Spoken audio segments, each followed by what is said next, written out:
Friends, आज हम discuss करने वाले हैं एक बहुत ही ज़्यादा common and serious health issue के बारे में, जिसको हम बोलते हैं PCOD. PCOD means polycystic ovarian disease, हम इसको बोलते हैं। तो पॉलीसिस्टिक ओवेरियन डिजीज सीरियस कैसे हो सकती है? इसमें तो सिर्फ पीरियड्स इरेगुलर होते हैं ना, तो ये सीरियस कैसे हुई? तो इन्हीं सारे विषय पे आज हम चर्चा करने वाले हैं कि ये सीरियस रूप कैसे ले लेती है। आज हम इस वीडियो में मेनली क्या क्या पॉइंट्स डिस्कस करने वाले हैं। फर्स्ट नंबर पे हम बात करेंगे कि what is PCOD. Second number पे बात करेंगे हम इसके 3 कंपोनेंट जो इसको कोज कर रहे हैं। थर्ड नंबर पे हम बात करेंगे इसके पॉजिटिव ऑर्गेनिजम्स की। एंड 4 नंबर पे हम बात करेंगे साइन एंड सिम्टम की। एंड 5 नंबर पे हम बात करेंगे ट्रीटमेंट की, मतलब मेडिकल मैनेजमेंट हम इसके अंदर क्या दे सकते हैं। लास्ट में मैं आपको बताऊंगी इसके कुछ बोनस टिप्स जो आप अगर अपनी लाइफस्टाइल में फॉलो करोगे तो आप जल्दी ही ट्रीट हो जाओगे पीसीओडी से। तो बात कर लेते हैं पीसीओडी क्या है। देखिए, PCOD means polycystic ovarian disease हम इसको बोलते हैं। और इसमें होता क्या है? इसमें क्या होता है, जो वुमेन्स है उसकी ओवरी के अंदर, वुमेन्स की ओवरी के अंदर छोटे छोटे सिस्ट बनना स्टार्ट हो जाते हैं। और ये जो सिस्ट होते हैं मेनली इनमेच्योर एग्स होते हैं, जो कि क्या कोज करते हैं? इनफर्टिलिटी कोज करते हैं वुमेन्स के अंदर। क्योंकि ये जो एग्स होते हैं मैच्योर ही नहीं हो पाते, ग्रो ही नहीं हो पाते। जब ग्रो नहीं होंगे तो क्या होगा? इनफर्टिलिटी कोज होगी। इनफर्टिलिटी कैसे कोज हो रही है? क्योंकि जो क्या होगा, जो ओवरी है हमारी वो धीरे धीरे फिटस बनाएगी, फिटस से बेबी बनाएगी, ठीक है। तो वो चीजें वो जब ग्रो ही नहीं होगी तो क्या होगी? इनफर्टिलिटी तो कोज होगी। इसकी वजह से क्या होता है, जो वुमेन्स होती हैं वो बेबी कंसीव नहीं कर पाती है, इसलिए इसको बोला जाता है सीरियस कंडीशन। इसने ऐसा रूप ले लेता है ये कि वुमेन्स बहुत ज़्यादा प्रॉब्लम में आ जाती हैं, फैमिली प्लानिंग नहीं कर पाते हैं, ना प्रॉपर उनको पीरियड्स आते हैं, ये सारी प्रॉब्लम्स आनी स्टार्ट हो जाती है। इसके मेनली 3 कंपोनेंट होते हैं जो इसके लिए रिस्पॉन्सिबल होते हैं। तो फर्स्ट नंबर पे जो हमारा आता है वो आता है हार्मोनल इम्बैलेंस। सबसे पहले क्या आएगा? Hormonal imbalance. सेकंड नंबर पे आएगा इरेगुलर ओवुलेशन, मतलब बार बार ओवरीज बननी स्टार्ट होती रहेंगी वुमेन्स के अंदर। एंड थर्ड पे नंबर पे आएगा इंसुलिन रेजिस्टेंस। ठीक है, ये 3 कंपोनेंट है जो इसके लिए रिस्पॉन्सिबल माने गए हैं। फिर हम बात करेंगे इसके कोज क्या क्या रहते हैं। तो फर्स्ट नंबर पे मैंने आपको बताया कि हार्मोनल इम्बैलेंस, मतलब हार्मोनल हमारे इम्बैलेंस क्यों हो रहे हैं? क्योंकि हम लाइफस्टाइल ठीक से नहीं जी रहे हैं, हमारा लाइफस्टाइल ठीक नहीं है। मतलब हम सोने के टाइम पे जाग रहे हैं, जागने के टाइम पे सो रहे हैं, या प्रॉपर नींद नहीं ले रहे हैं, प्रॉपर खाना नहीं खा रहे हैं। तो ये सब कुछ आ जाता है हमारा अनहेल्दी लाइफस्टाइल के अंदर। तो जो फर्स्ट कोज हमारा रहेगा अनहेल्दी लाइफस्टाइल, मतलब एक चीज तो क्लियर हो रही है कि हमें अपना लाइफस्टाइल ठीक रखना बहुत ज्यादा जरूरी है, नहीं तो ऐसी दिक्कतों का सामना हमें करना पड़ सकता है। फिर सेकंड नंबर पे आता है स्ट्रेस। आजकल की लाइफ में आपने देखा होगा बहुत ही ज्यादा लोग डिप्रेशन में है, स्ट्रेस में है। किसी को किसी चीज का स्ट्रेस है, किसी को अपने घर में किसी चीज से स्ट्रेस है, किसी को जॉब का स्ट्रेस है, किसी को मतलब कोई भी स्ट्रेस हो सकता है। इसी वजह से ये डिजीज आजकल हमें बहुत ही ज्यादा कॉमनली देखने के लिए मिल रही है। मतलब 5 या 10 लोगों में से हमें 1 या 2 वुमेन्स ऐसी मिली जाएंगी जो पीसीओडी से सफर कर रही है। थर्ड नंबर पे आता है इंसुलिन रेजिस्टेंस। इंसुलिन रेजिस्टेंस भी इसका एक कोज माना जाता है। अब हम बात करेंगे इसके साइन एंड सिम्टम हमें क्या क्या देखने के लिए मिलते हैं। साइन एंड सिम्टम तो बहुत ही ज्यादा कॉमन है, जो हर किसी को आजकल पता ही है। फर्स्ट नंबर पे जो आपने देखा होगा ओबिसिटी। मतलब ओबिसिटी एक ऐसी कंडीशन है जो कि कॉज करती है सिर्फ और सिर्फ पीसीओडी नहीं, बहुत सारी अदर डिजीज भी। जैसे कि आप देखोगे डायबिटीज। सेकंड नंबर पे आ जाता है थायराइड। एंड थर्ड नंबर पे आ जाएगा हमारा पीसीओडी। तो ये जो सारी कंडीशन हमें देखने के लिए मिलती है वेट गेन की वजह से हो सकता है कोज हो जाए।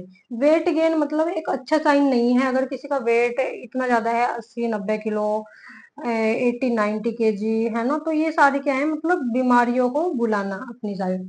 तो अगर आपके अंदर ओबिसिटी है तो आपको चांस है पीसीओडी होने के, आपको चांस है थायराइड होने के, आपको चांस है डायबिटीज होने के। तो ये सारी कंडीशन जो देखने के लिए मिलती है हमें वेट गेन की वजह से। ठीक है, सेकंड नंबर पे आ जाता है अनवांटेड हेयर ग्रोथ। पीसीओडी वाले पेशेंटों में आप देखोगे उनको उनकी जॉ लाइन पे, एंड आप उनको देखोगे कि उनके आर्म्स पे अनवांटेड हेयर ग्रोथ हमें देखने के लिए मिलती है।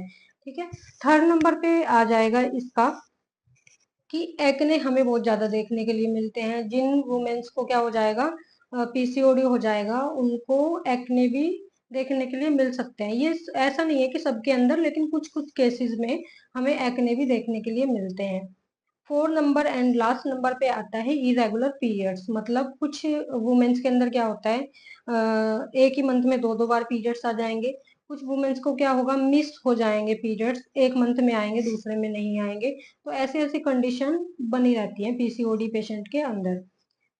एंड बात अगर हम करें कि इसका हम डायग्नोज कैसे करेंगे कि हमें पीसीओडी हो गया है। अगर आपको ये सारे सिम्टम्स दिख रहे हैं, आपको ओबिसिटी दिख रही है, आपको दिख रहा है कि मुझे हेयर्स आने स्टार्ट हो गए हैं, आपको लग रहा है कि आपके जो पीरियड्स हैं वो इरेगुलर हो रहे हैं, अगर ये सारी कंडीशन आपको देखने के लिए मिले तो आपको जरूरी है जाना डॉक्टर के पास, वो भी गायनी डॉक्टर के पास।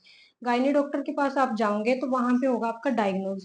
तो वो डायग्नोज करने के लिए कौन से टेस्ट जरूरी है, तो उन टेस्ट के बारे में अब हम बात करेंगे। तो फर्स्ट नंबर पे आ जाता है हमारा यूएसजी। अगर आपको गायनी डॉक्टर बोले कि आपको अल्ट्रासाउंड कराना है, आपको ये सारे सिम्टम्स हैं, तो बेहिजक आप अल्ट्रासाउंड कराए। वो एक सबसे बेस्ट मेथड है जानने का कि आपको पीसीओडी है या नहीं। सेकंड नंबर पे आ जाता है ब्लड टेस्ट। ब्लड टेस्ट में आपको कराना क्या क्या है, एलएच कराना है आपको, एफएसएच कराना है आपको, टेस्टोस्टेरोन टेस्ट कराना है आपको, इंसुलिन लेवल देखना है, क्या किया जा कितना है आपका इंसुलिन लेवल बॉडी के अंदर। तो ये सारी चीजें क्या होती है, डायग्नोज करने के लिए की जाती हैं। यूएसजी, ब्लड टेस्ट, ये दोनों चीजें हमें करने की जरूरत होती है। फिर आता है इसका लास्ट में ट्रीटमेंट। क्या होता है पीसीओडी का ट्रीटमेंट, ये सबसे ज्यादा मेन है कि हमें ट्रीटमेंट के बारे में पता होना चाहिए कि क्या ट्रीटमेंट हम इसका दे सकते हैं।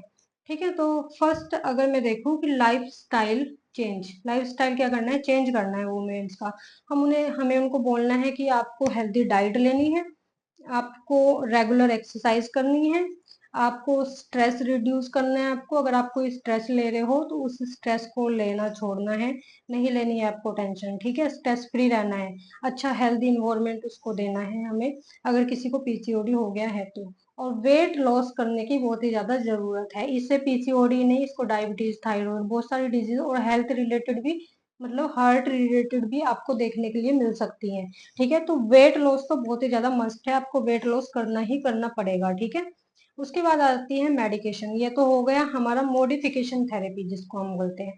मॉडिफिकेशन थेरेपी मैंने आपको बताया, लाइफ स्टाइल चेंज करना है आपको, मतलब टाइम से खाना है, टाइम से सोना है, टाइम से एक्सरसाइज करनी है, हेल्दी डाइट लेनी है आपको, रेगुलर एक्सरसाइज करनी है एंड वेट लॉस करना है। ठीक है, तो ये आ जाता है हमारा लाइफ स्टाइल चेंज, हमें करनी है जो चीजें हमें चेंज में लानी है अपनी लाइफ के।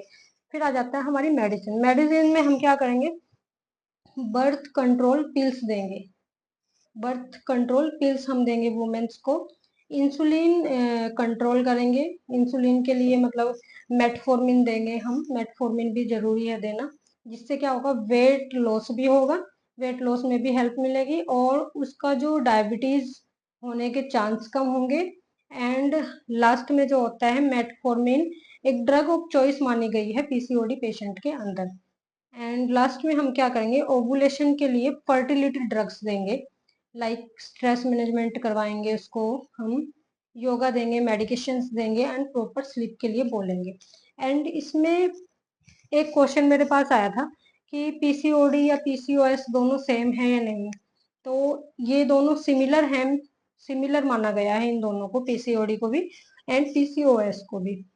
लेकिन पीसीओएस जो है वो सीरियस सिवियरिटी में रखा गया है, पीसीओएस को क्या रखा गया है, सिवियरिटी में रखा गया है, क्योंकि इसके अंदर क्या होता है, बर्थ सॉरी, इसके अंदर क्या होता है, जो वुमेन्स होती हैं वो बेबी कंसीव करने में बहुत ही ज्यादा फेल हो जाती है, ज्यादा ही कुछ फेलियर दिखाई देते हैं पीसीओएस वाले पेशेंट्स के अंदर।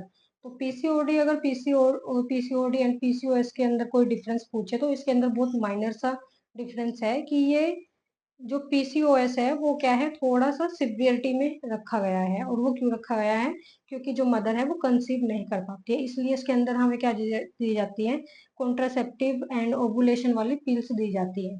ठीक है, तो ये सारी चीजें इसके अंदर की जाती हैं। तो अगर किसी को पीसीओडी है तो आपको जरूरी है कि आप अपनी लाइफ स्टाइल को चेंज करें, आप स्ट्रेस फ्री इन्वायरमेंट क्रिएट करें अपने घर पे, और आप रेगुलर एक्सरसाइज करें, रेगुलर मेडिकेशन खाएं एंड हेल्दी डाइट लें, और लास्ट में आपका रहेगा वेट लॉस। ठीक है, तो ये सारी चीज़ें ज़रूरी हैं अगर आपको पीसीओडी से सफ़र कर रहे हो आप। तो अगर ये वीडियो आपके लिए हेल्पफुल रहा है तो हमारे चैनल को लाइक एंड सब्सक्राइब जरूर करें, और किसी और वीडियो के लिए जो आप जानना चाहते हो उसके लिए भी हमें कमेंट कर सकते हो। तो बाय बाय, मिलते हैं नेक्स्ट वीडियो में।